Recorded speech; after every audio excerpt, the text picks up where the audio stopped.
Which Colorado do you like the best, mister? Huh? Just a good boy. Oh, yeah, he's not here. You're not going for a ride in the Camaro. Sorry.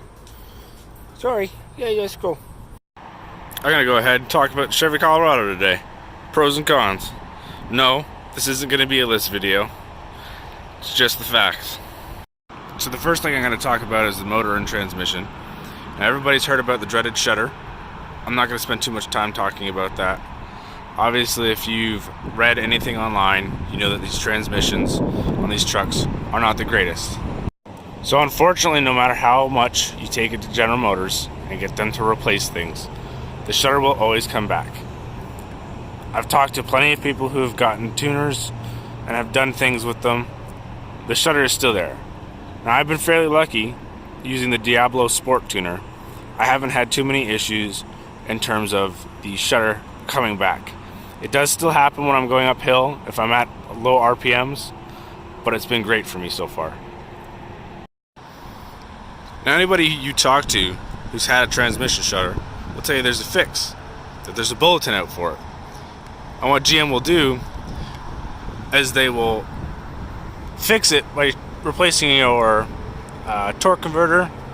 You got a lot of people who will tell you that they're going to flush your fluids. It does nothing. Now, other companies such as Trifecta and B&R make a tuner. They're solid. They work.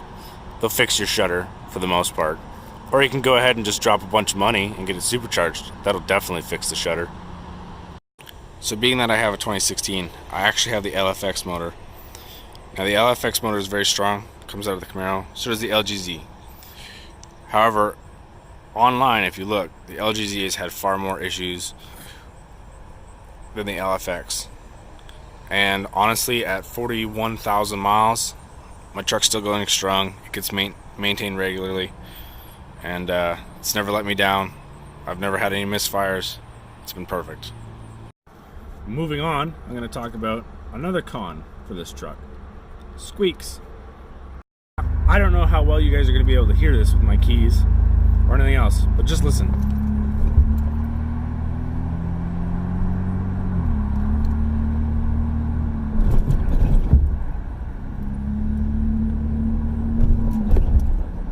Yeah, it squeaks.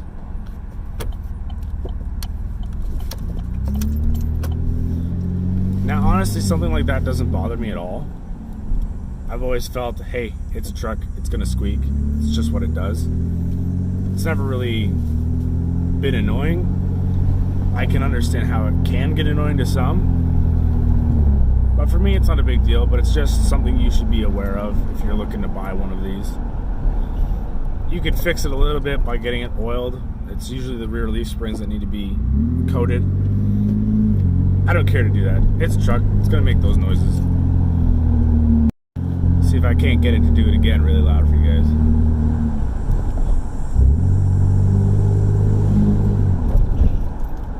There's a good one. I'm sure most of you know that have done your research. The headlights on these trucks are terrible. They don't throw light very far. They got probably one of the lowest ratings you could possibly get in terms of the safety standards for it. But that's an easy fix. Get yourself some LEDs, retrofit them, whatever the case may be. It's not a big deal. If you're willing to drop money into the truck at some point and you're going to be putting parts into it, you're not going to worry about just buying some headlights. That's not to say the aftermarket lights are any better. If you go out there and you spend $500 on aftermarket headlights like what I have, not that they were $500, then you're not going to be, it's not going to be any better. The DRL bar is very bright. I'll talk about it in another video. If you're interested, I'll leave a link in the description down below. But realistically, they're not very good lights. Next, it'll be the paint and the awful hood. So right now I'm going to talk about the paint. As you can see, this paint is very thin. It chips relatively easy. It happened on my hood, and believe it or not, when it chipped on my hood, it actually began to rust. So right now, how this was caused was a rock flew up underneath the wheel well and dented it. that little dent pushed the paint out enough for it to chip. If I had my original hood, I could show you what had happened. A rock had flung up from a vehicle that was in front of me and hit here, roughly. And it chipped it, and it began to rust all the way through. So the paint on these trucks is terrible. It's very thin.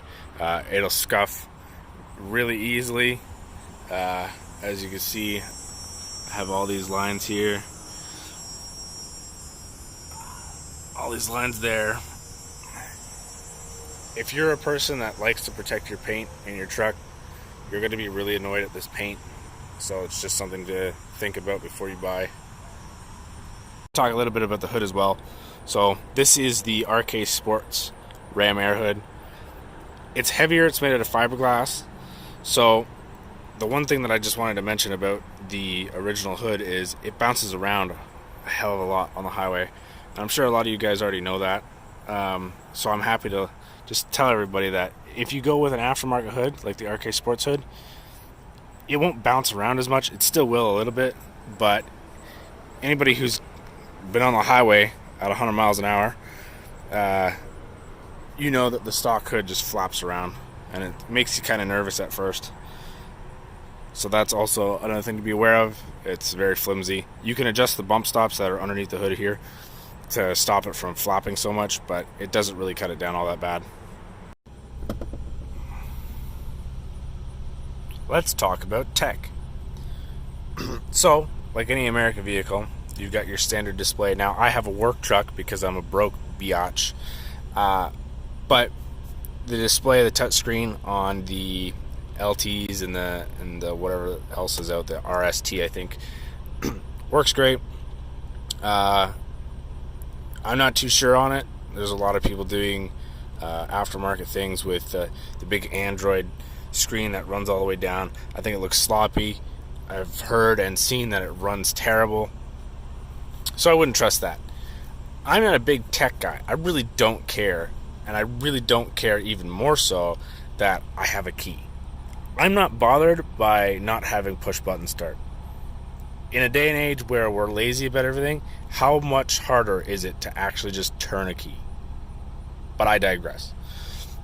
You get all your heads-up display modes. Yeah, I know. I need to get tire pressure sensors in my wheels. They're aftermarket. Give me a break. You get all the usual stuff. Right now I'm in kilometers because I'm in Canada right now. Let's see. But it comes with all your bells and whistles, all your usual nonsense that you would need in a truck like this. Some of the extra things that you can get if you're interested in towing more is right here where I botched my light switch. You can get a trailer brake controller.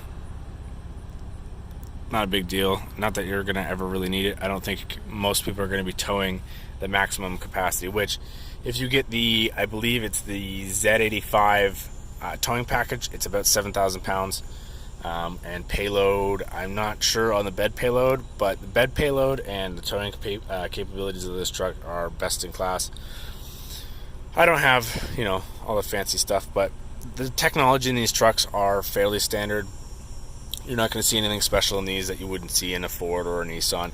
Now, although the Nissan and the Toyota trucks, they're outdated, both in terms of their physical appearance on the outside and their technology on the inside, but these trucks are great. You're going to get whatever you want out of it. So, in terms of technology, that's really it. Let's talk payload. Does it have some? Yes. It's standard. It's run of the mill. You don't have to worry too much about it. In terms of towing, like I said, 7,000. Get yourself a boat, or you can tow another car if you have a project car. You're not going to have any issues with it. It's going to be a great truck. More of the pros of this truck. It's great on gas mileage, as you guys saw. My last 450 miles, I was getting 18.3 miles per gallon.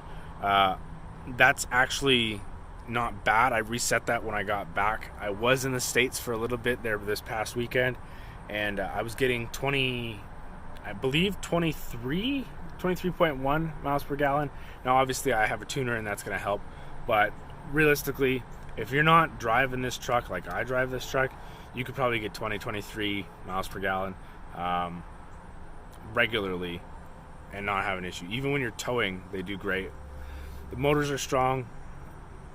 The transmissions, obviously, I touched on that.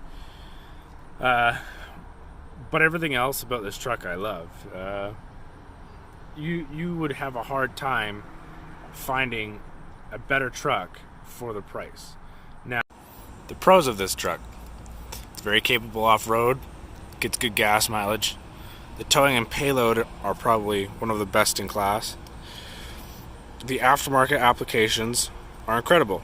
Now, if you're looking at this video thinking, okay, he's talked about the shutter, he's talked about the Colorado in a pretty good, at least I would hope, pretty good list of things you should be aware of. I'm just going to get a Canyon. That's what I'll do. I'll get a Canyon and it'll escape all the same issues. Sadly, that's not the case. If you get a Canyon, it uses the same motor, same transmission, you're going to get the same issues with the shutter and issues that you might find with the motor. So, are there more cons? I would say yes. That's not to say that this is a bad truck. The cons that I personally feel there are very small. They add up. So that's where a lot of people get kind of nervous or they worry about. The styling of this truck is great. The Toyotas and the Nissans, obviously, their body lines, their styling hasn't changed at all. The Canyons are great if you like basically mini Sierras. I like the fact that they did something different with the Colorado. As I mentioned just now, the aftermarket department is getting a little better for the Canyons, but there's still more options out there for the Colorado. So just be aware of that. Oh, what's up, Brutus? What's up, buddy? I talk about the Colorado today. Yeah, hopefully people like the video. Not just you, huh?